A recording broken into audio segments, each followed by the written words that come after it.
You're listening to the Cynic Radio Podcast. Now, your hosts, Igri and Cynic.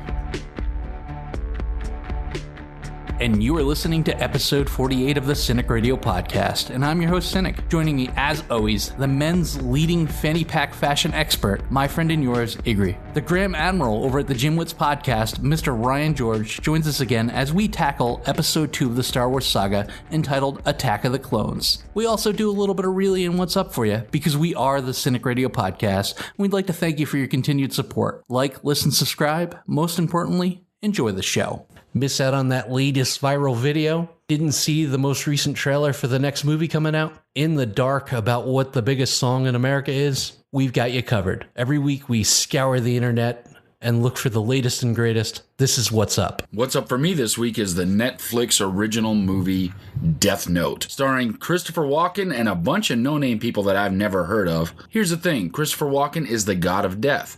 He bestows a notebook called the Death Note on a young high school student, giving him the power anybody he writes in it, they die. He can write who dies, how they die. He decides he's going to use that power for good. He's going to try and rid the world of criminals, but we all know some of this information isn't always exacting. And, absolute power kind of gets you corrupted a little bit. This is kind of a really fun ride. There's some comedy, there's some intrigue, there's some horror. It's all over the place. It's on Netflix now. It's called Death Note. Check it out. That's what's up. I've been asked a ton when What's Up is going to be back, and it's back this week, but I've got some bad news for you. Listen, I hate to be the one to tell you this, but summer's over. It's true, and school is back in session, but that also means it's time for the return of one of my favorite shows on TV. For the third and final season, Neil Gamby and Lee Russell are back for one more semester of HBO's Vice Principals. The always money Danny McBride and Walt Goggins return to attend to some unfinished business, like who shot Mr. Gamby. And they're finally in charge of the school now, but for how long? This dark and sometimes raunchy comedy can be found on HBO and HBO Go. And for you crazy bingers, the 2 seasons can be caught up in almost a weekend if you're motivated enough. So for me, Vice Principals, HBO, McBride and Goggins, you're What's Up. What's up for me is this week's breaking news that J.J. Abrams will be taking over for Colin Trevorrow and filming or directing and writing episode 9, currently untitled. I, for one, loved The Force Awakens. I really thought it was one of the best Star Wars movies to date, and I really love what he did with it, especially given the circumstances. I think I've read in interviews in the past that he was kind of disappointed that he didn't get to write for Luke and he didn't get to direct Luke as much as he would have liked to. So, I think that I'm really excited. I think he's a huge fan of the material. He's been there since the beginning of the new trilogy, and I'm really excited to see how he'll now close it out, so he gets to bookend this trilogy. So I for one am really excited that J.J. Abrams gets to kind of put his stamp on this trilogy. So what's up for me is J.J. Abrams directing Star Wars, currently untitled, episode 9. The movie opens around 10 years after the events of the Phantom Menace.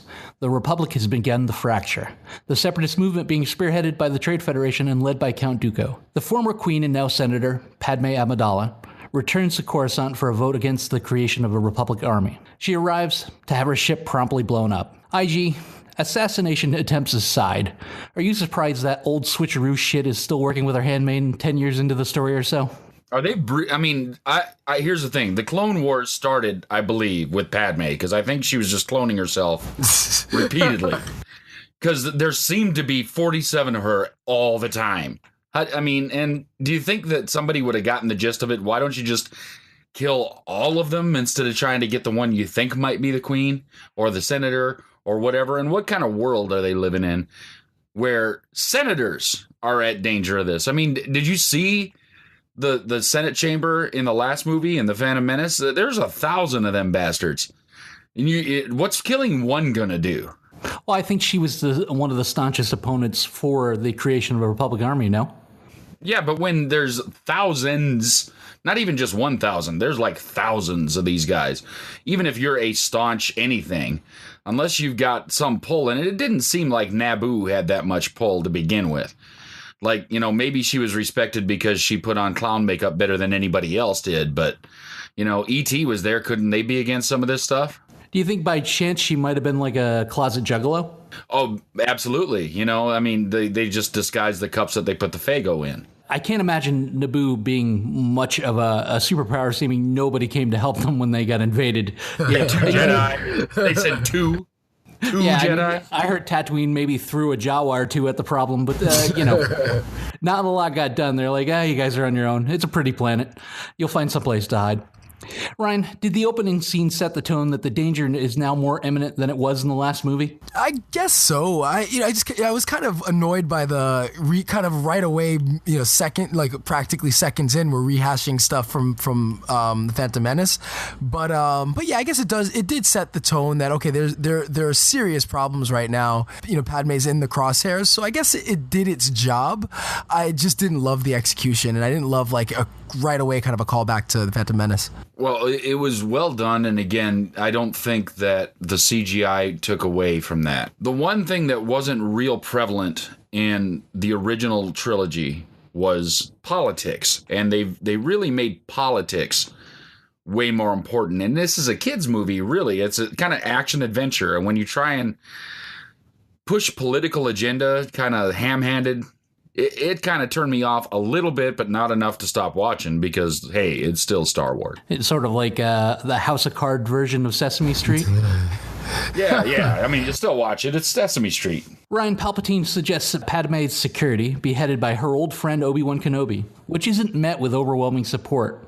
Everything he says is met with kind of half stares and squints, yet everyone just goes along with most of his suggestions.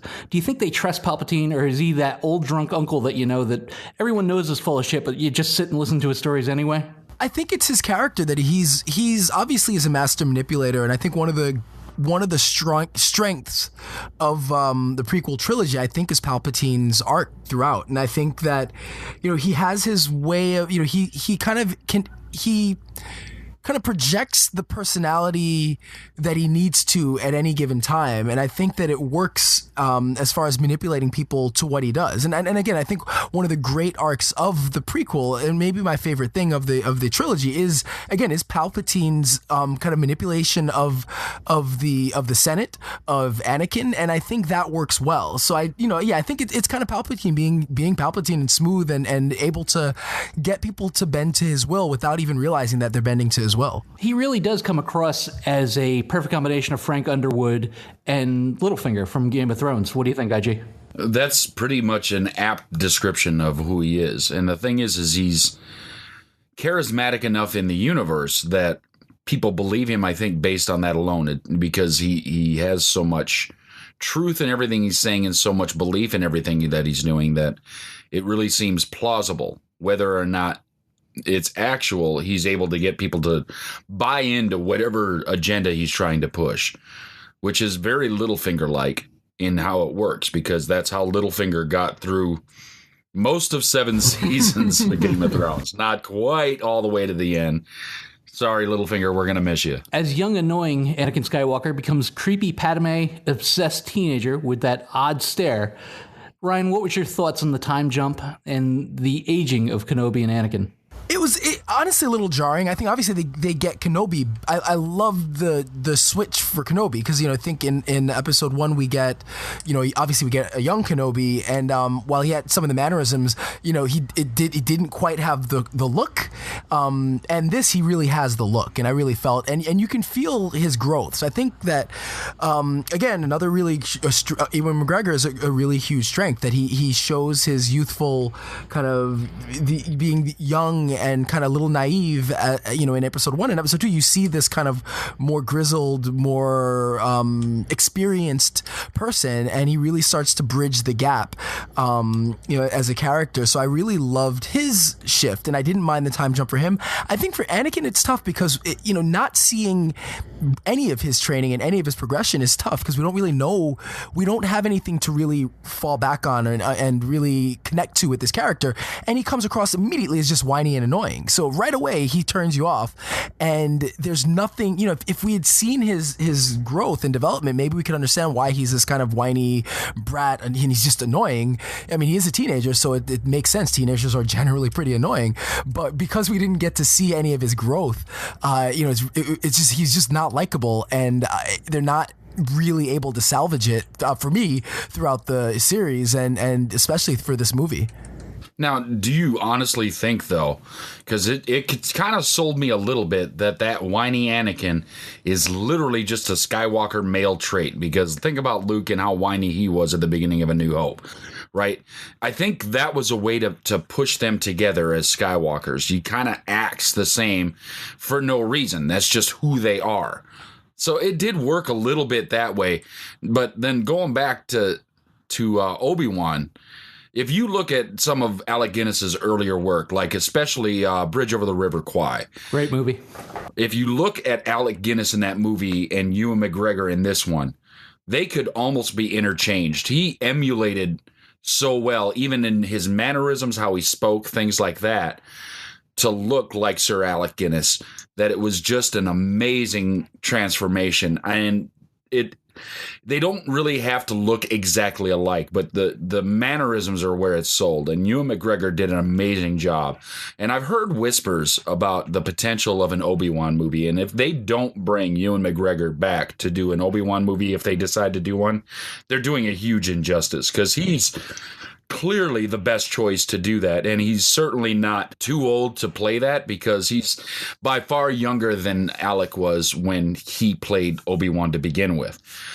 He did an amazing job. I mean, Ewan McGregor through this whole series so far has done what he should, and most of the actors, as far as that goes, any weaknesses I saw in most of this was simply writing and poor direction. And we all know that Lucas, as far as getting emotion and reaction and things out of his actors, that's not his strong point. It is a Skywalker trait. We even see that if we fast forward 30 odd years in the future with Kylo Ren. So I think that but I think it's the direction and the acting and the writing, and that it came across as whiny, because we've seen plenty through film and television. We've seen plenty of kind of whiny, angsty teens, and some work and some don't. And in this case, it didn't work. So where Luke did work, and strangely enough, it's the same director, but definitely I think it was the direction, and I think we were just missing something there, and so he comes across as whiny, and there's nothing to fall back on. There's nothing to salvage. We don't understand where that angst and that whininess is coming from, and that it comes out in the performance, and so I think that that was the problem I have with it. The one constant in this whole trilogy, and the one thing that saves it, is Ewan McGregor's Obi-Wan Kenobi. Without that, I think the movies would have been lost. If they would have picked a lesser actor for that role, there would be no saving the casting of Anakin. There'd be no saving the storyline going forward. Even, I don't want to get too far into Revenge of the Sith, but even their confrontation or their back and forth was saved through his acting. The only Easter egg I have to drop here is that if you watch closely throughout the movie, there's scenes where his hair and his beard change, because I believe he was filming Black Hawk Down and he had to get a crew cut. And when they brought him back for reshoots, they didn't have time to grow it all back, so they had to throw a wig and some prosthetics on him. Now, we talk about the writing and directing, where, funnily enough, George Lucas directed both of these movies. He directed A New Hope, and he directed Attack of the Clones. Well, he directed all three of the prequels, and that's true. What's different at the time, now, there's a few things different. The actors that were there, right? The charisma of Harrison Ford and Alec Guinness helped pull a lot of the things that a young Mark Hamill was doing when he was being the whiny boy from Tatooine. The other thing that was happening was the ability to lean on effects was much reduced when the original was shot. In 1977, he was doing groundbreaking stuff with effects, but nowhere near what he was capable of at the time of Attack of the Clones. So I think part of the problem that Lucas lost was the ability to tell the story without the effects, because the story was driving everything in the original, where this was not completely, but much more driven by effects, because if you look at a lot of the behind the scenes stuff, there were very few sets actually there. There were very few practical things. Everything was put in later. That really did a bad thing as far as trying to help Hayden Christensen around. I think Hayden Christensen got a bad rap. He could have done much better, but it's all really on the director at this point. Well, Ryan, what did you think of the casting change from Jake Lloyd to Hayden Christensen? Was he a victim of bad writing, or was it just simply bad acting? I think a little bit of both. I was one that didn't hate Jake Lloyd. I think again it was a situation we maybe didn't get the best direction in the world. But he wasn't a terrible. He wasn't terrible. He wasn't great. He was perfectly fine for what was needed. I did not like anything Hayden Christensen did throughout the movies, really. There's a couple, I think there are two scenes I can really point out that I say, okay, he was okay in those scenes, but otherwise it didn't work for me. And so I don't know if it's that he's a bad actor or not. I know that I saw him, it was a movie, I forget the name, something Glass Houses or something like that he was not bad in. But anything I had seen him in after, and I know he really hasn't been in a lot since, I just don't think he's a particularly good actor. And then you add that to the fact that he didn't get great direction. He had awful dialogue to work with, and it just doesn't work for me. And it was sad because I wanted to see a badass. We all wanted to see a badass, young Vader, and we just didn't get that.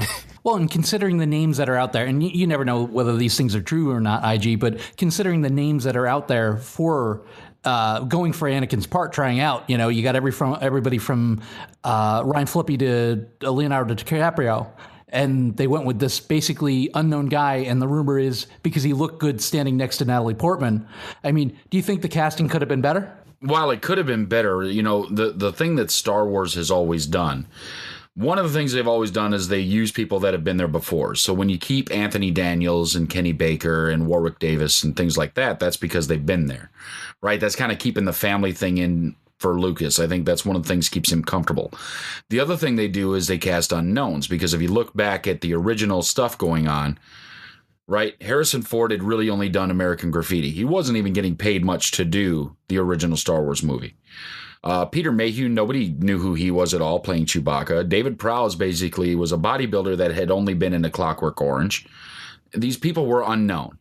And that's what Lucas did is, one, it's a cost-saving measure, especially when you're first making A New Hope, because he just wasn't getting the money he needed to make a big-budget movie. And he ended up making a groundbreaking movie, which is amazing because it has changed filmmaking forever from that point. But the other thing that it did is it started careers. Now, granted, some of the careers took different directions and got bigger or got smaller, because Mark Hamill has made most of his money in voiceover work. Not much live action stuff other than Star Wars. A couple of things here and there, but very little that actually hit well. Whereas like Harrison Ford has been everywhere. I mean, he's Indiana Jones. He was in all of those Clear and Present Danger type movies. What's Clancy movies, right? Yeah, Jack Ryan. Like he was Jack Ryan. Yeah, Jack right? Ryan. Yeah. I mean, he's been everywhere. He's done a lot of great movies. I mean, Blade Runner, and they're doing a sequel to that coming out soon.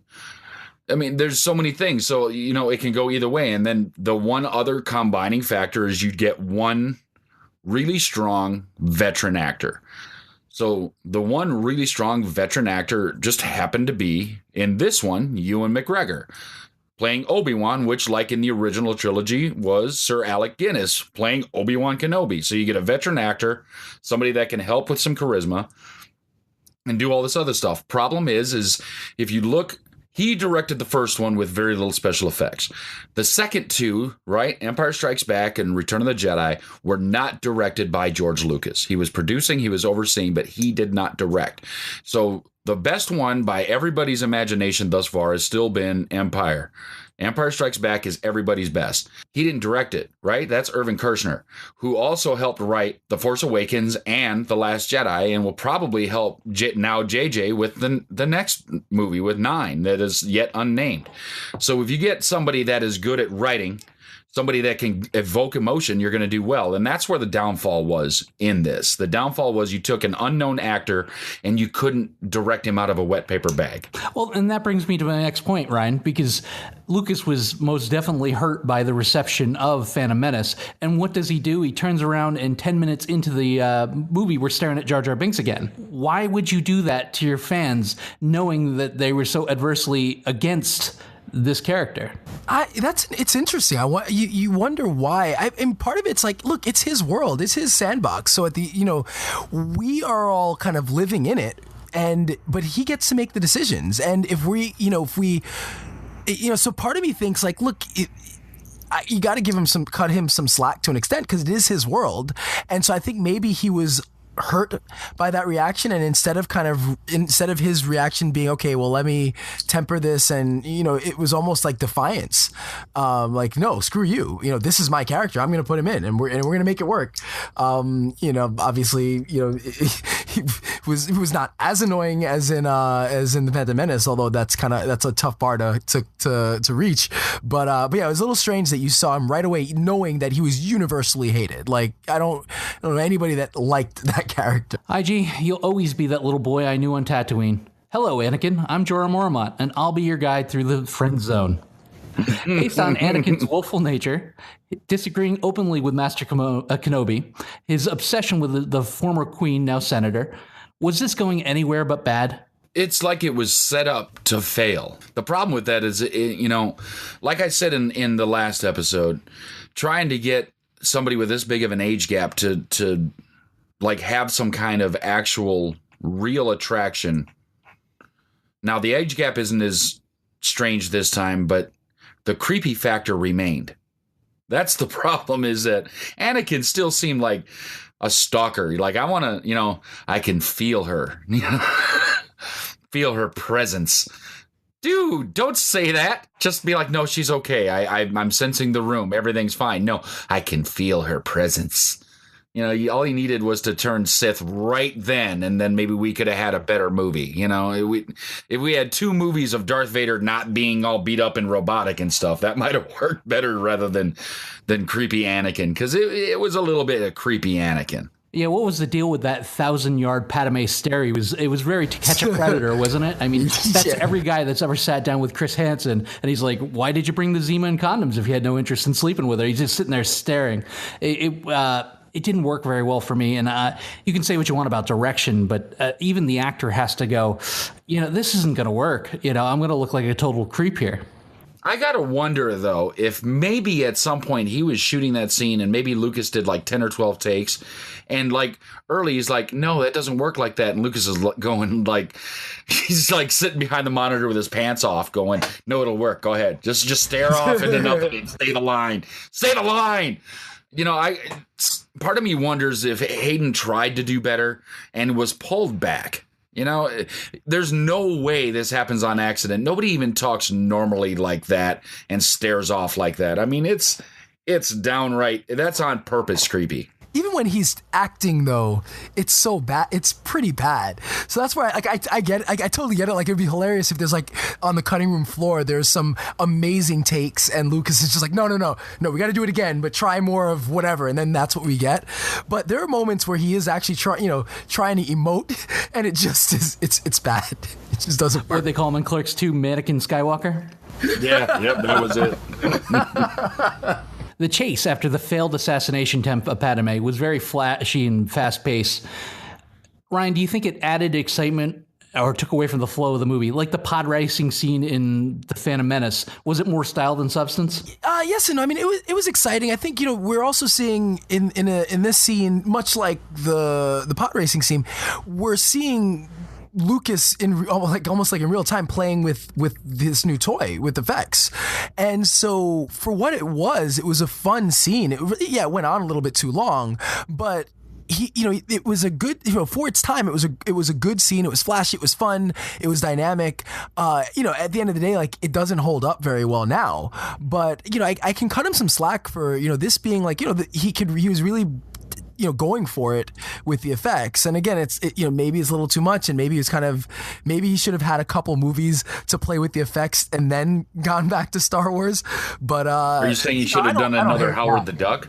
Maybe just get a couple out of the way, like tune-up fights. If a boxer hasn't been around for a while, give him a couple tune-up fights or tune-up movies, play with the effects, figure stuff out, and then work on Star Wars. But instead, we're seeing him like right away, like he's playing with it, he's messing with the effects, and unfortunately or unfortunately, we get kind of this mishmash of action and CGI and very little practical effects. So again, the physics don't work, but at the time it was cool. But then again, you watch it now, and it just doesn't quite hold up as well as other like Jurassic Park. You take a movie like that, and the effects in that still hold up. You take Terminator 2, the effects still hold up. Where this, it's like you just see it's too much. It's just way, way too much. IG, did Ben's decision to dive out the window after the droid strike you as slightly out of character? It did, because he's not a giant risk taker. It just seemed like something that Kenobi wouldn't do. I don't know. I didn't like it. I did like that, Anakin was able to get out there with the speeder and help him. And to compare, again, back to the pod racing scene, this one was better in the fact that it wasn't 25 minutes long. It was more like 5 to 7. So that wasn't so bad. But then what I didn't like is callbacks even to the Phantom Menace here. Like when they're flying through that electric tunnel and stuff and getting shocked like Jar Jar did between the pod racing things. I'm like, no. That, and having seen even Luke, with the limited training that he had, being able to call a lightsaber to his hand from not a great distance, but then even in The Force Awakens, having seen Rey with no training at all, pulling a lightsaber past a trained person to her hand, and Anakin's on top of that fighter, stabbing it with a lightsaber and gets shot at, and he loses his lightsaber and doesn't reach back and pull it back to his hand. I'm like, what kind of Jedi are you, man? Lightsaber flies away, and like all of a sudden Obi-Wan's behind you and catches it. That was...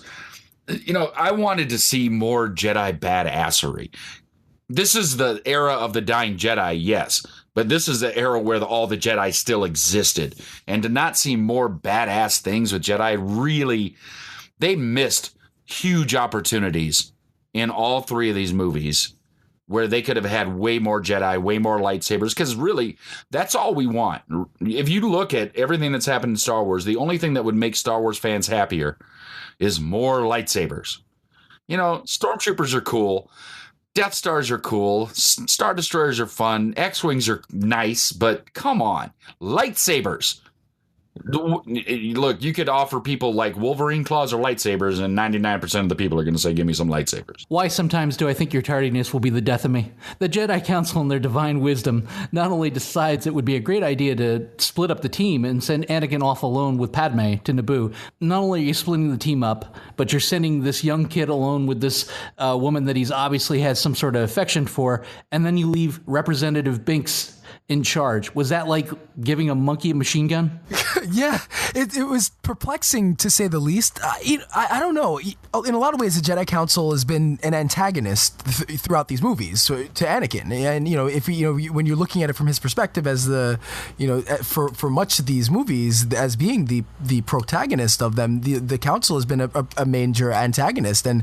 And so if you look at it from that perspective, I mean, it doesn't make sense, but maybe, splitting up the team, maybe that's the best thing to do. Maybe it's good to just get him away, leave him on, let's just put him somewhere where he can't mess things up. He can't do anything. He can't whine to us. He can't bother us. Get Obi-Wan, maybe that was their thinking, is just let's get him out of the picture for a while. And it makes absolutely no sense from a plot perspective, from a political perspective. It absolutely makes no sense. But as being the primary antagonist, I guess it would make sense to me that they're not primary, but being that, maybe it just makes sense that they want to kind of subvert that team and kind of get some kind of handle or control on Anakin. Couldn't they have left Jar Jar back on Naboo as some kind of bomb-batted general, right? Leave him on Naboo. Why did they couldn't have found one person more capable in all of those Gungans to be their senator? Not one. He's the top guy. He got elected. They should have made him head hot dog vendor or something. I don't know, anything. Give him any kind of job. Well, Jar Jar does get his comeuppance in one of the Aftermath novels. They do a little interlude about his life. It's like he's actually become a tragic character. So if you consider what happens to him in the end, I kind of feel bad for Jar Jar. Right, but I'm saying at this point... Yeah, you're right. At this point, this is the finest you have to offer. Maybe you don't want to show anybody this. Hey, but to be fair, as a viewer, if that means he's away from the action, not a bad deal for us. I know, but I'm saying, Naboo, do they have to have... I mean, do all the planets that have multiple races or sentient beings living on them send one from every group, or do you just elect one? Like, this is our representative, right? And then, why do they have Padme and Jar Jar? Why can't Padme just go and speak for the Gungans? Hey, you Gungans, tell me what you want there, and I'll just do it for you, rather than let's bring Jar Jar too because he needs something to do. It's like, That's like, hey, you have to bring your little brother with you to the mall today. I don't want to bring him. He pees in the corner. I would understand why they would send a Gungan representative, but why the worst one? You know, you would think that they would send somebody with some sort of intellect or somebody that could at least speak in full sentences. My thing is, it's like as if the whole government went into a bunker because there was some sort of annihilation coming for everybody, and they left Carrot Top in charge, and he's just up there doing prop comedy rather than running the government. Why, Jar Jar? Why? Actually, did it surprise you the leader of the Senate is already in Anakin's ear? I mean, did he do a good job? Did this scene do a good job portraying the depth of their relationship as if he's already become a mentor to Anakin? And I think that was by design. You know, I mean, it's like he knew because he could sway him from such an early age and say things to him that he was already kind of in his head, and that he had his in to try and subvert the Jedi, which was keeping the Jedi like questioning what's going on. Because if one of their own is thinking what this Dark Lord of the Sith is thinking, then that's going to cloud the Jedi judgment, right? So the Jedi that are supposed to be all feeling, all knowing superhumans or super somethings anyway, if they're clouded because one of their own has these thoughts, that keeps him masked, right? So I don't know. I believe by design, that's what Palpatine was doing, because we know now, obviously, spoiler alert, that he's a Darth Sidious. He's a Sith Lord. He did this because he had an in. And this boy that was taken from his family and refused to train early, but then got trained later and is becoming so powerful that he had an in because he wanted so badly to have a father, and that looked like a father figure in Palpatine. Yeah, but didn't he already have that with Obi-Wan and Qui-Gon? And I mean, especially Obi-Wan, he doesn't seem to be listening to him at all. No, but Obi-Wan is more like teacher pupil, right? Obi-Wan always kind of, I felt like, kept him at a little bit of an arm's length. Well, that's right? The Jedi way, I would believe, right? It is, but you know, where Palpatine was like, hey, come in here closer, let me give you a hug kind of feel. He didn't really do that, but it was more like, you know, I care about you personally, where, you know, Obi-Wan to Anakin is always like, you know, remember to be aware of your feelings, don't let them overwhelm you, you know, keep everything under control, stop being a sissy. You know, you gotta really... You don't get to express yourself to anybody but Palpatine. Palpatine's going to be the one that you care to express yourself with. And I think that it worked very well. I think as poor as Hayden Christensen did in this role, I think those are the things that did work, you know, is that it did feel like he was being manipulated by Palpatine very effectively. And when you're as powerful as he is, like you've one side, Obi-Wan and the rest of the Jedi Council, they're kind of holding him down and telling him you're not, you know, you're not as powerful as you think. They're doing what they can to keep him in check. And then you have somebody who's like, no, you're amazing, you're the best, you know, you should be doing more of whatever, you know, like if you have somebody like that in your ear, you know, our egos want that. And you know, I guess because he was so defiant and not listening, you know, not maybe as listening as much as he should, and really kind of adapting and following the way of the Jedi, like he was susceptible to that, and susceptible to that little seed being planted of how much better he is than everyone, and all, and that, you know, was again, that is one of the better parts, is the kind of seduction of Anakin from Palpatine. That works for me. And even the scenes with Palpatine and Anakin, I'm those scenes work for me most on the back of Palpatine, but they work because it does really convey a person who is really manipulating and picking, you know, saying the right things and planting the right seeds, and he's had years to allow those seeds to grow, and so we're seeing that come to fruition, and that does work for me. With a solid lead on who's behind the assassination attempt and a potential showdown with a dangerous bounty hunter, they send Obi-Wan to Kamino alone and put Anakin on babysitting duty. Obi-Wan uncovers that someone in the Jedi Order has a clone army commissioned almost 10 years ago for the Republic. IG, did the scene on Kamino raise questions to you, or did it ramp up the intrigue? Did it hit the mark? I mean, it was so full of mystery and intrigue. Do you think they went about it the right way? I think so. I mean, because the play on words and everything is how this worked, you know, because what it was, Jedi Master Sifo Dyas, right? That was the one that was told to commission the army, which probably turns into, he said, you know, Sidious, who probably was acting as Sifo-Dyas, went and ordered this so that he had things in play. What that says to me is that basically right after the Battle of Naboo, Palpatine as Sidious, then as Sifo-Dyas, went to the Kaminoans and commissioned this clone army. Like right then. So now he's been plotting this whole thing for 10 years. He's playing the long game, which means that he's really got a plan. And when you really have a plan and you're willing to put 10 years or more into it, the chances of success go way up. It did work. And especially since it was a Jedi Master that existed, right? You saw when he went into the library to look for information on Sifo-Dyas that there was a Jedi Master Sifo-Dyas. That worked. But then trying to find things on the map and the librarian there saying if it's not in our archives, it doesn't exist. You know, and then 3 minutes later, Yoda saying, doesn't seem right to me, does it? Kind of, it just doesn't, that doesn't work. That seemed a little too convenient, too easy. I didn't like that quite so much, you know, the minds of children. You got a 6-year-old over here telling you, look, there's a gravity pull. Come on. And this librarian who's a Jedi Master and in charge of all the knowledge that the Jedi have collected since the beginning of time, as far as they're concerned, they don't have it. Come on. Much like my acting, Sand is coarse and rough and irritating and gets everywhere. Ryan, did the budding romance between Anakin and Padme, did they hit the mark for you? All right, let's put it this way. Let's put it this way. No. Yeah. Since the first time I watched the movie, on any rewatch, I literally fast forward through those scenes. I just can't. It's painful. Like, it pains me to watch. Like, I'd rather just turn the movie off than watch those scenes. So no, didn't work at all. It's just, and that's a problem.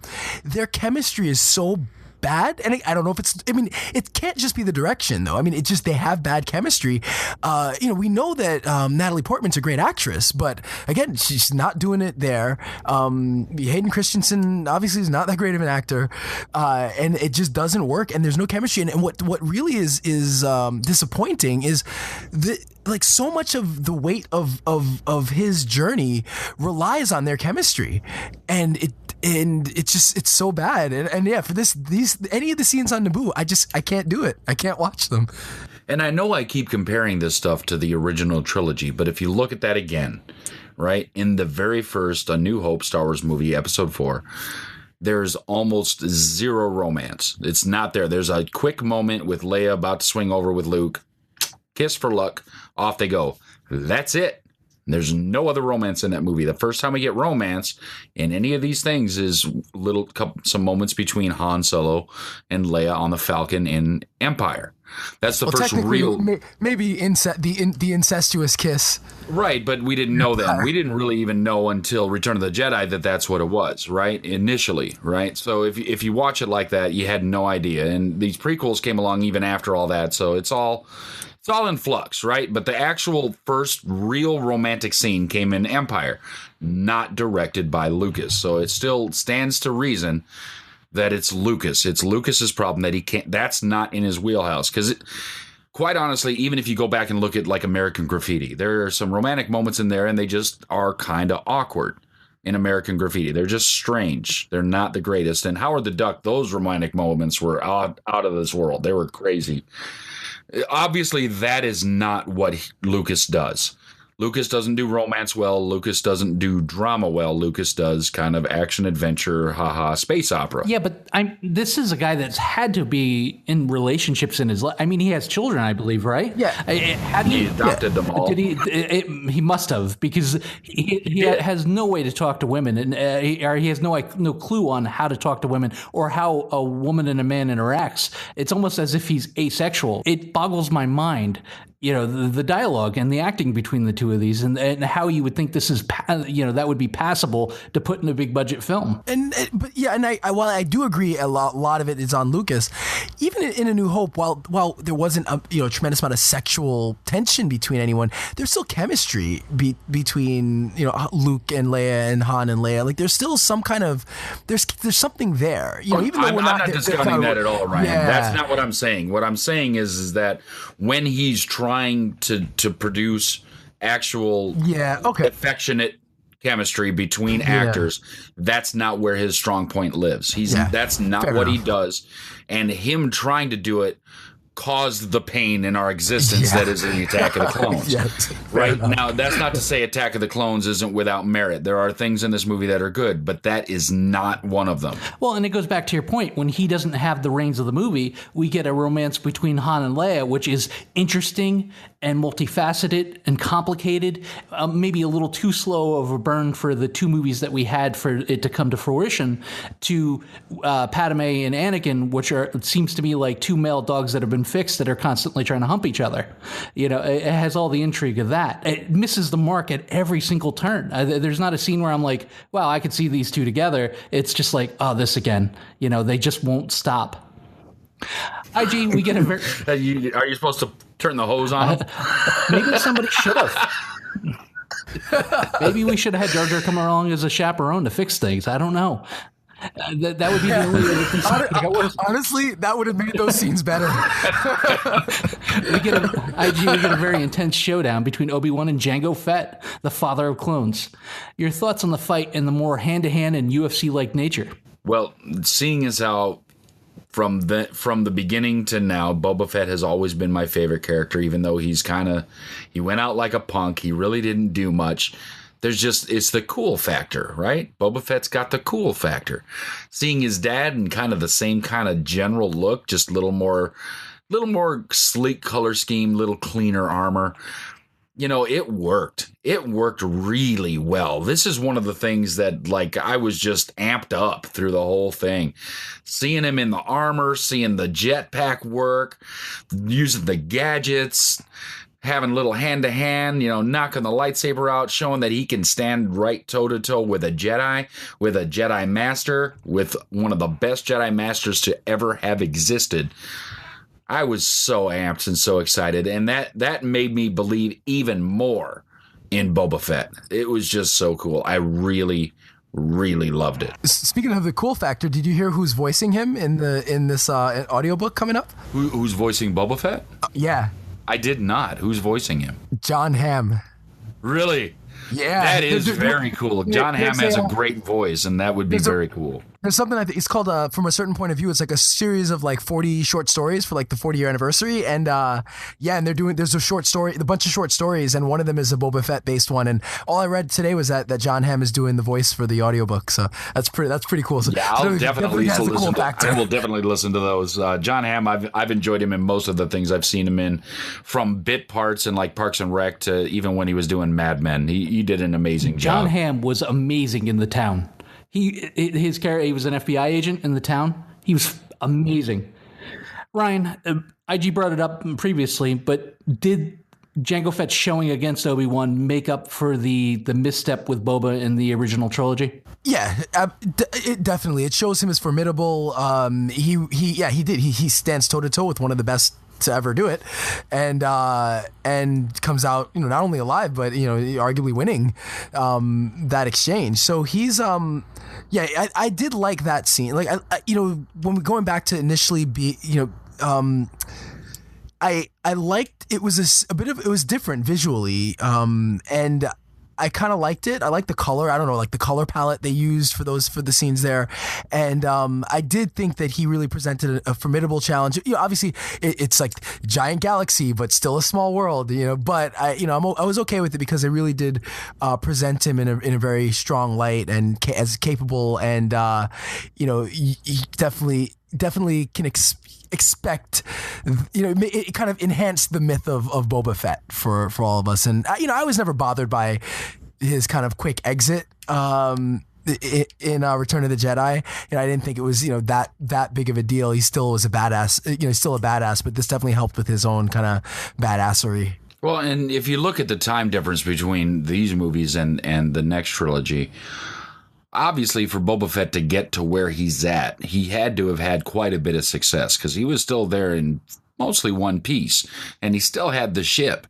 Things are working out, right? He's done well. I mean, and quite honestly, there have been a lot of things, even in our history, where somebody who's been just a tremendous badass goes out on a banana peel, basically, It's going to happen, and, because sometimes you're overconfident. Sometimes you're not paying attention to the right thing. It could be any number of things that cause you to go out and just kind of, really, that was too easy. IG, we get a pretty intense physical ground battle, and then we get a very, very cleverly crafted and choreographed space battle. Which one of those two did you prefer? Well, I did prefer the ground battle. I really did. But the space battle was still very cool. Having the little tricks that, Jango Fett, the bounty hunter, had out of his ship seemed very Boba Fett-like, right? I've got all these different trinkets and gadgets and ways to either take down or escape. And that's what, and he was using them. I mean, they were like depth charges that the effect, as far as the effects in these movies, they were pretty decent, the CGI. And there's some things that held up, some things that didn't. This holds up.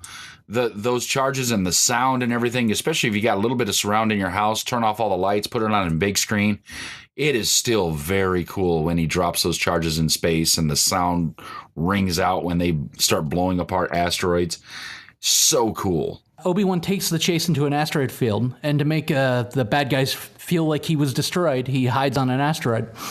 Ryan, did you get the call back from The Empire Strikes Back that the younger Fett might have pulled the same trick on Han? Yeah, absolutely, and that was a cool callback. Like I liked it. Like it was definitely a pretty obvious callback, but I thought it worked in that scene. Where certain other callbacks kind of were just frustrating. I thought that worked for me. When you absolutely, positively have to kill every sand man, woman, and child in sight, use a lightsaber. There is no substitute. IG, do you agree with young Skywalker's actions going there and just clearing out the camp? I mean, was it just, and was this his defined first step to the dark side? Well, the thing is that's where there's area for concern, because is it just? Well, maybe. It might be. I mean, put yourself in his shoes, some gang of weird people come and kidnap your mom and got her tied up somewhere and starving her and not giving her water in the desert. And, I mean, are you going to just kind of idly sit by and let her die that way? Or you might go out and try and get her. So I can see where the just part might come up in that. The problem is that it was no longer a calculated process. It was an anger process. And we've always learned that, anger leads to fear, fear leads to hate, and hate leads to suffering, right? That's what Yoda said. So, yeah, it was his first turn toward the dark side, sure. But does that mean he's irredeemable? Probably not. Ryan, you being the master of an eye for an eye, would you run him over with a bus? Would you walk down young Skywalker's path? I could possibly. I think so. I mean, I can understand the rage that he felt. I think this is another example of, just maybe not the best writing in the world, because I think a better writer would have made the whole fall more subtle. We'd see little things, little bits where his anger flares before we get this, but almost it was as if, I think Lucas is a great idea person. I think I love the ideas. Like if you just told me point by point where the story was going, I think everything is great. It works. But it was kind of like he's working off the idea of, okay, Anakin's gotta, he's gotta do some bad, evil things to kind of show that he's kind of falling towards the dark side. Okay, we'll just have him kill a bunch of people, and we'll give him a reason, but we'll just have. And I feel like there could have been a more subtle way to go about, showing his fall instead of just like, all right, we're just gonna have him go in and just murder people. It was too obvious. It was too in your face for me. Well, the problem with that is they've never shown us sand people doing anything just like for survival or trying to be decent, or they're just outcasts or whatever. Sand people have always been viewed as almost animals that are out to hurt, murder, and kill whatever, right? Because even in A New Hope, they're shown like you have to beware of the sand people. So it just kind of, it doesn't have the impact, and the fall wasn't really there because, I could see why, and the thing is the better falls, the better pushes toward the dark side all happen through real manipulation, right? And real manipulation from Palpatine. Palpatine teaching him or telling him that some of these things can work in whatever way, making him believe that the Jedi aren't teaching him everything he needs to teach, or that he's not worthy of learning. There was a little bit of a push toward the dark side. I don't think this was irredeemable. I don't think this was something he couldn't have overcome. And I think that it was even justified, considering that, I mean, the one thing I wish I'd known is more of how Anakin's mother, and I can't remember her name for the life of me. Oh, Shay or something. I believe. Shmi. Yeah. That's it. Why Shmi was taken, or how she was taken in the first place. Because, I mean, did they just come into...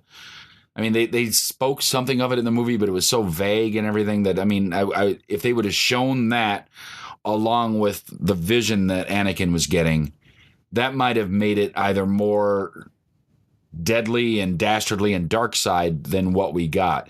The speed at which that happened with the limited information didn't sell it, if you know what I mean. Well, I wasn't going to get into this, but the whispers from the EU universe was that the Sand People were paid by Dooku to kidnap Anakin's mom. I mean, if we had this piece of information, if we would have saw Dooku doing this, you know, even just a quick flashback, would it have given more context to the scene, Ryan? Sure, would have given more context to the scene, but at the end of the day, it's his reaction. So he doesn't have that information. So we're kind of going based on how does he react to this situation, you know, given the information that he does have. And so I think regardless of what, as a viewer, we would know, you know, we're trying to buy into this fall. And so I just feel like, a clever or more depth, like more clever writer would have given him some kind of morally gray scenarios and have him take the poor choice and kind of see this subtle fall where it's like, okay, here's Anakin. He has a choice between something that's good and something that's not so good. Let's watch him make some, you know, just step by step watch that fall rather than it be something that, like, again, I consider myself a good person, but if a group of people, you know, kidnapped and killed somebody I loved, you know, and I had a laser sword that I could go walk in and kill people with, I might kill them myself. So it's like, it's like, yes, it's a bad thing to go kill a bunch of sand people, even though we don't quite know, again, what the kind of in universe what the characters are. They more like animals, or they more like, you know, humans, but it's reasonable to expect that somebody kills your loved one, you're going to go kill them. Like, that's just reasonable. Where maybe if they gave him some more gray area kind of scenarios, we can kind of, the fall's more believable and it's more real. Because you can kind of, in straight away, he can bounce back from killing a bunch of sand people because he was just upset. He doesn't quite have control of his emotions, and his mother died. In a way, maybe that's a useful tool, because that's the last, well, outside of Padme, that's the last real connection to his humanity, I guess. But yeah, no, I feel like a better writer would have made this work better. And then we can go on into the more Revenge of the Sith of the same, but I just feel like it was just in your face and not unsubtle, and that's just been a problem with the writing. Yeah, and throughout. We get more of the Jar Jar hijinks, as he's the one that decides to give the leader of the Senate emergency powers, and he promises to give them back when the threat's ended. I'm sure it'll work out fine for all of us, right? We'll just ignore it because there's a hurricane coming. Anyway, about 70 minutes in, we get to meet the main villain of the movie, and that's Count Dooku. He catches Obi-Wan Kenobi, and he lays out the whole plot of what's going on for this, not only this movie, but for the next.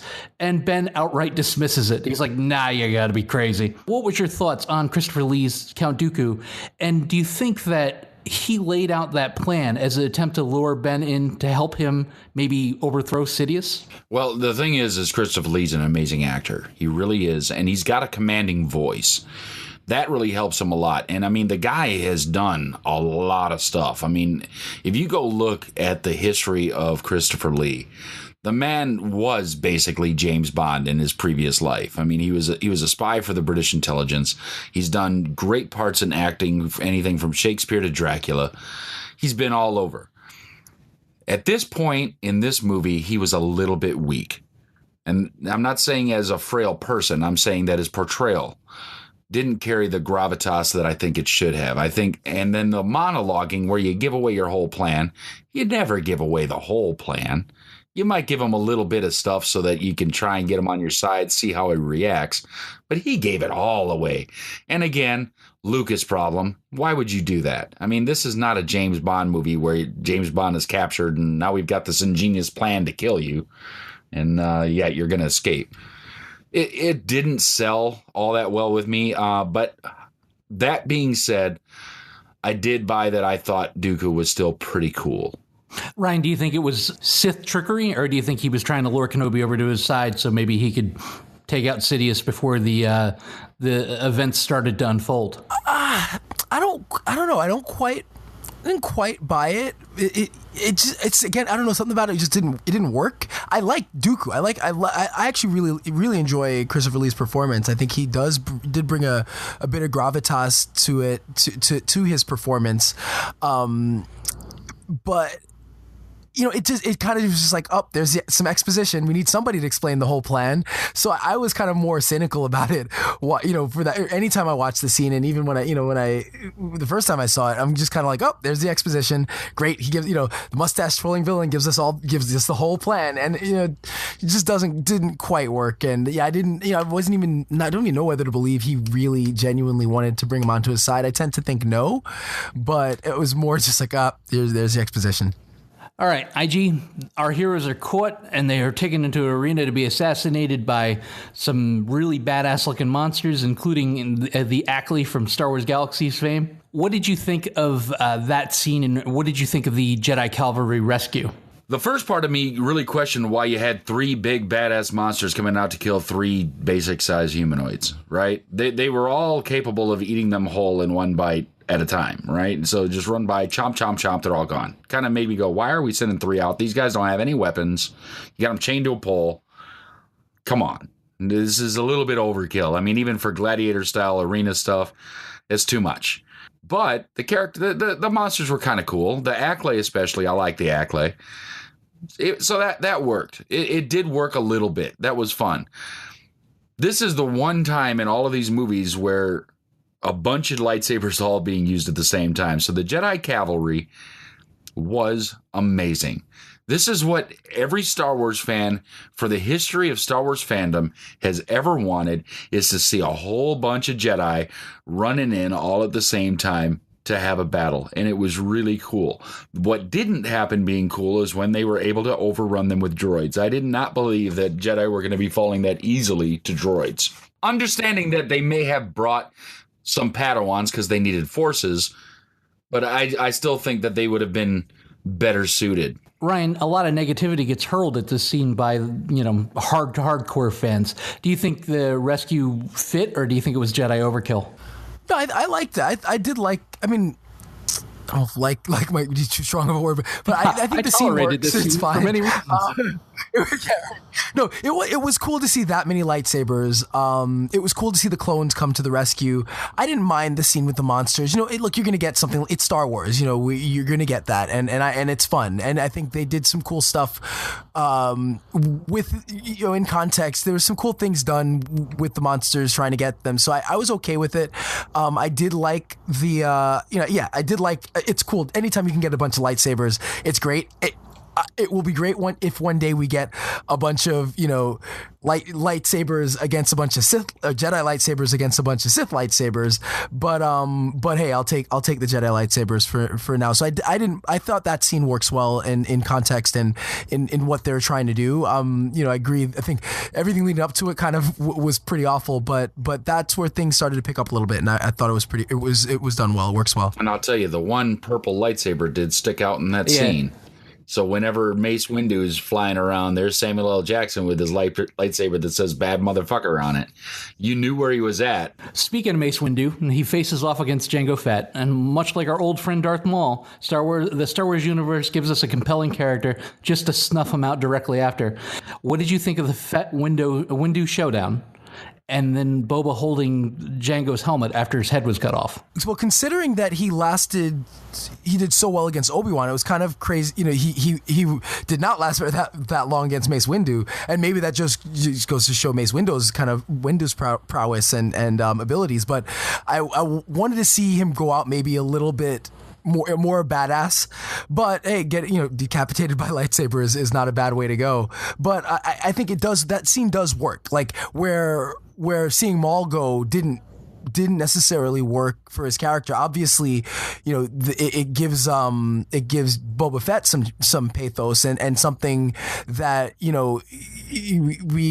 something that can motivate him and that we can kind of feel for his character, and then see that he's got how badass must he have been to have made it to where he made it from a child on. And so I think that that scene does work, and him going out that way does work because it really gives something to Boba Fett's character that even though we don't see him develop from then through to Empire, like we know he must have gone through some shit, and he's got to be a badass to have gone from that to where he gets to, where he is in Empire. And the other thing, this is where people that actually read some of the books, you get some information that you didn't have, right?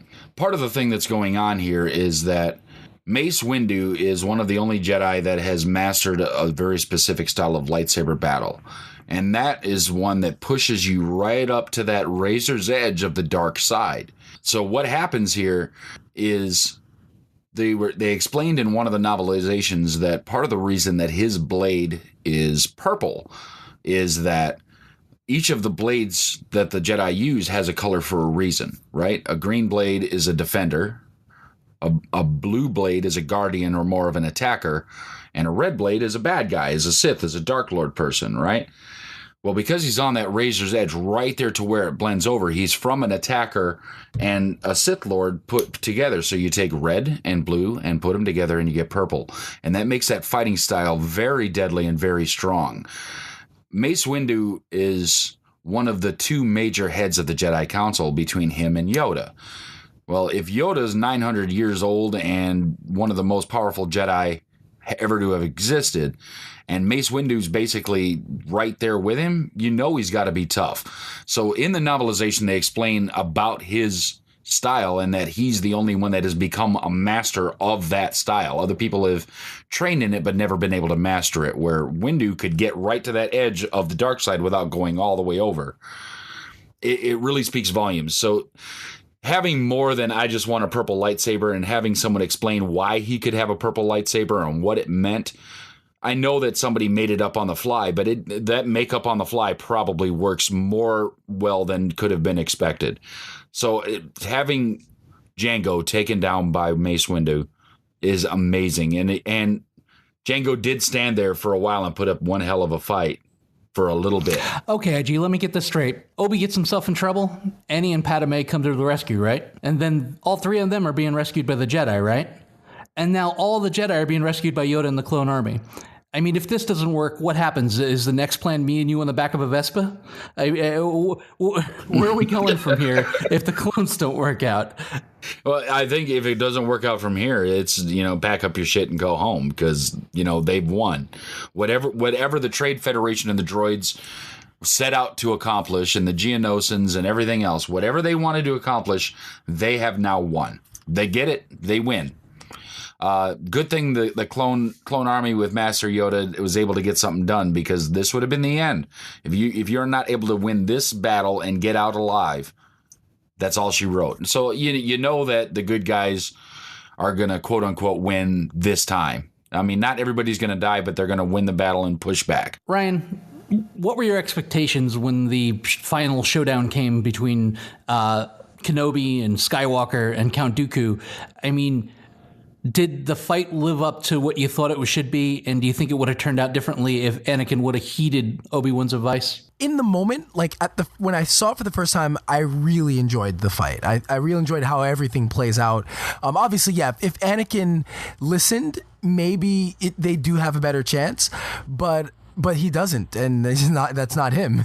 And in this case, it does work. It goes and he pays us. There are serious consequences, for his actions. So I liked how that worked.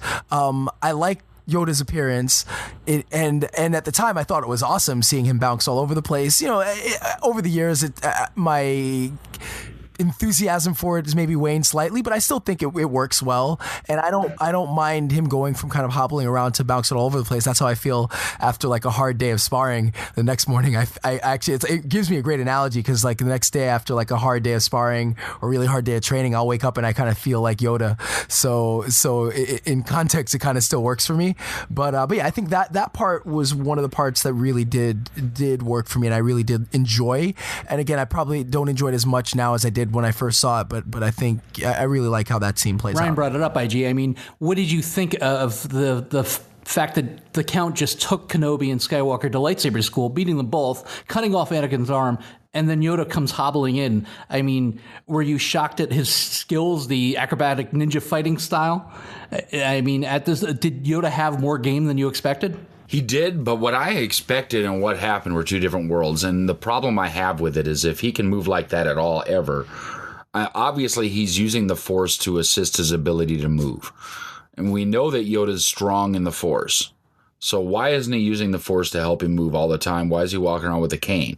I expected that Yoda would be strong in the Force and skilled with a lightsaber, but it wouldn't be so much bouncing around. It would be using the lightsaber to defend himself and using the Force to move objects around to help him win fights, right? Throwing things at him from other walls and stuff like that, kind of like we saw Vader do a bit against Luke on Cloud City.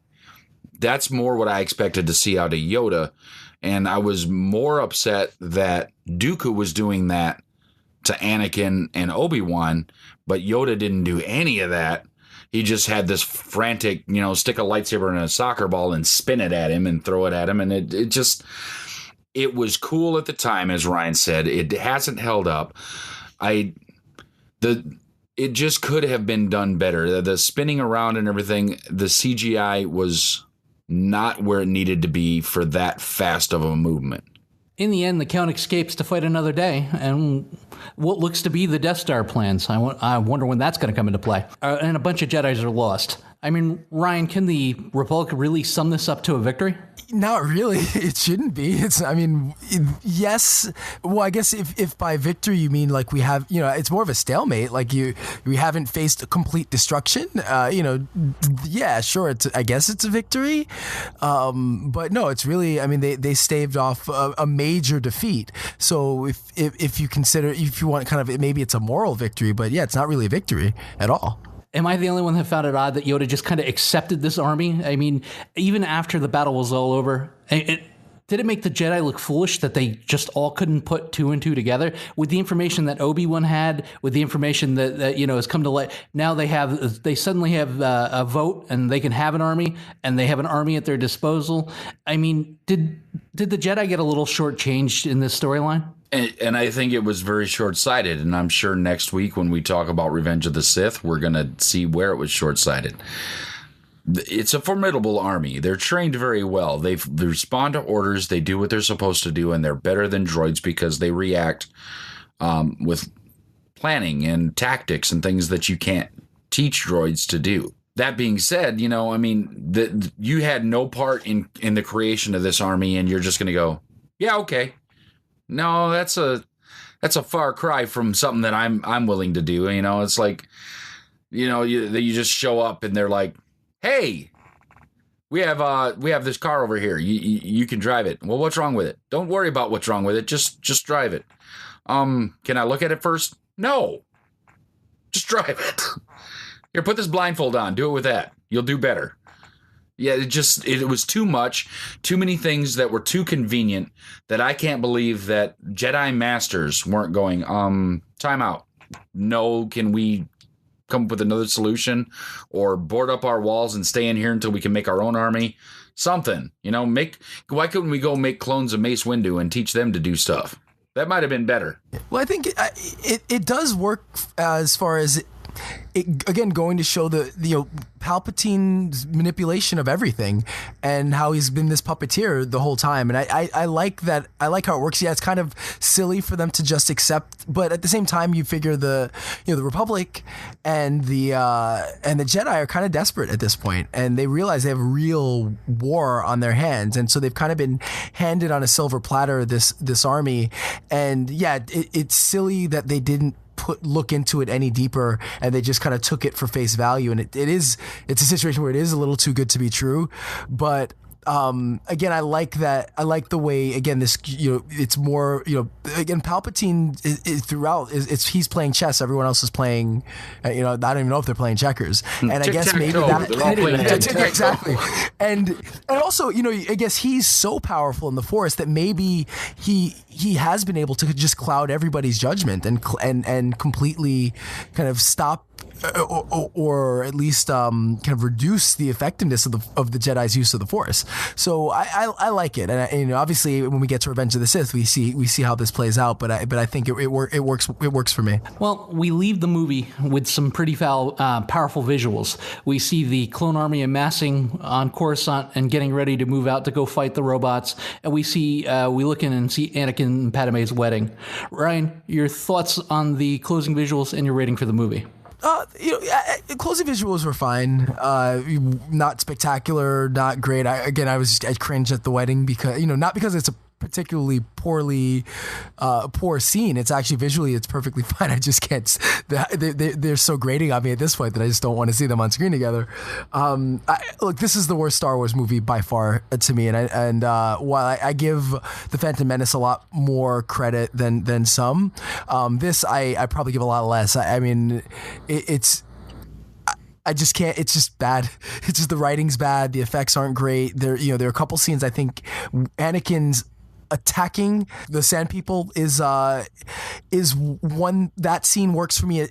The rage he shows works, and again, the last, the battle with Anakin, Dooku, Obi-Wan, and Yoda, that works for me still. Again, not as much as it did before, but otherwise, everything else, it's just poorly done. I'd struggle to give this a 5, so I'm giving it a 4.5. Wow. Brutal. I actually kind of like the movie despite the plot holes and odd character decisions and terrible dialogue. Although I do find it a bit flat out disrespectful to the Jedi Order and their intellect. I loved Christopher Lee as Dooku. The Jedi versus bounty hunter fights were exactly what I pictured growing up. I just wish they were slightly longer. But when you use 3PO and the battle droids, their use for them as a sight gag and for comedy missed the mark for me. I still mark out a little bit for Ninja Yoda, even though I realize that the CGI is poor and it's kind of more of a sight gag and it probably could have been more intelligently done. I give Attack of the Clones a 7. Yeah, for me, this isn't the poorest one. That still, in my heart, still remains The Phantom Menace. And I still do love The Phantom Menace because it was the return of Star Wars. For all we knew, Star Wars was gone at the time. It wasn't coming back. And then all of a sudden, this gift from on high comes that is Star Wars again. And then we thought it was gone after this set of prequels. And then, lo and behold, we're getting new Star Wars. So, it just continues to keep on giving, the gift that keeps on giving. I would give this a 7.5. Again, were it not a Star Wars movie, that rating could change either up or down. Probably down.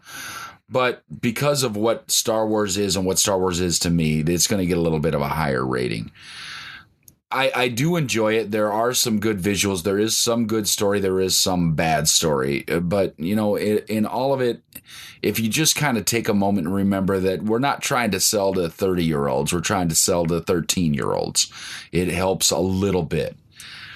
That being said, what else can you do but move on to the next one? So there you go, Cynic Radio Podcast. Between a 4.5, a 7, and a 7.5. We'll call it a 6. There's better movies to come. Next week, we've got Revenge of the Sith. We'll be here with you. We'll walk you through it.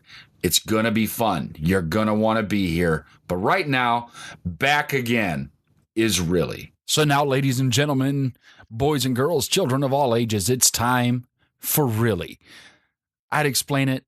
Just listen. You'll get it. My really this week is a chain of events that simply baffle me. Let me set the scene for you, and it's going to be a little long with this time, so bear with me. It's July 31st. I'm in LAX waiting for my return flight to New York. The doors of my plane are about to close, and John Jones delivers a devastating head kick to Daniel Cormier to regain his belt after a 2-year layoff. The greatest mixed martial artist of all time returns to form. The redemption is complete. Everything is right in the MMA world. A few weeks later, well, maybe not so much, as John Jones finds himself back in the center of controversy. Not just one, but both of his blood tests have come back positive for steroids. The win was changed to a no contest and the belt will be returned back to Cormier. John Jones now faces a 1 to 4 year suspension. If the California Athletic Division decides to go deep and take it to the max, it very well could be the end of his career. Now Jones's camp blames it on a tainted supplement. No one's buying this. This is his 3rd failed drug test. In recent weeks, there's been a lot of questions raised about his legacy in the sport. But my questions go to what exactly is going through John Jones's head? You were the most gifted athlete athlete in your sport. You're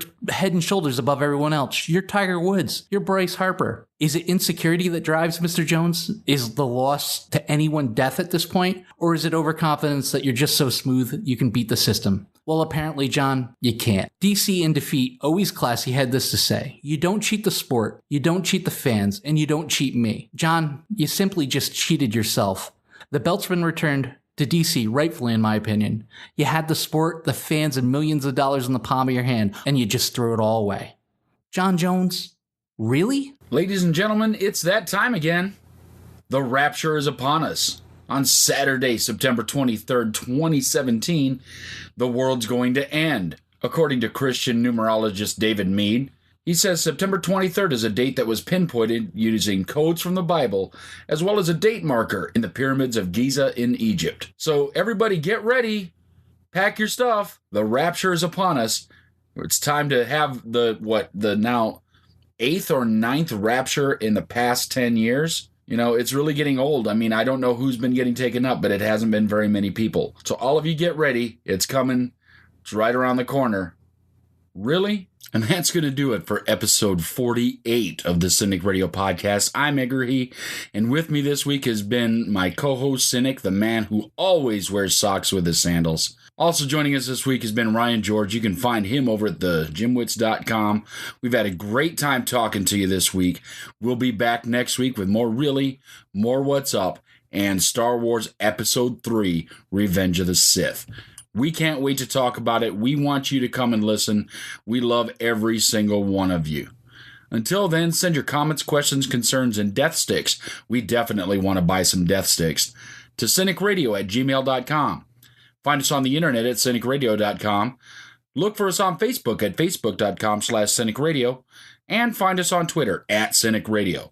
In the meantime, head on over to tpublic.com, search for Cynic, CINIK, and get yourself your own Cynic Radio podcast gear. T-shirts, stickers, posters, you want it, they got it. We'd love for you to represent the podcast. Share it with everybody you know. Keep listening, keep liking, keep subscribing. We love every single listen we get. We love all the comments and feedback we've been getting. Keep sending it. And until next time, don't get captured. Follow the podcast on Twitter, Facebook, and at CINIKRADIO.com. Available for download on iTunes.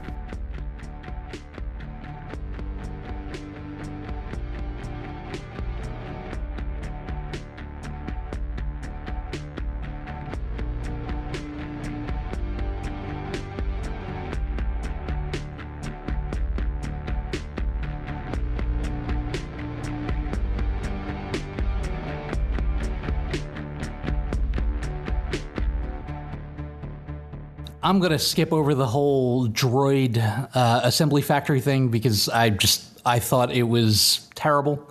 I mean, anybody that wants to discuss it or anybody that wants to talk about it, speak up, because the using the C-3PO as a sight gag and R2 flying, and it was just too stupid for me to... That was too much. That's just a way to take away from C-3PO's legacy.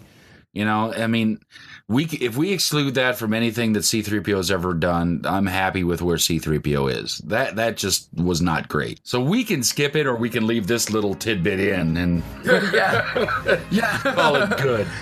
Or this could be on the end of the podcast, like a little outtake.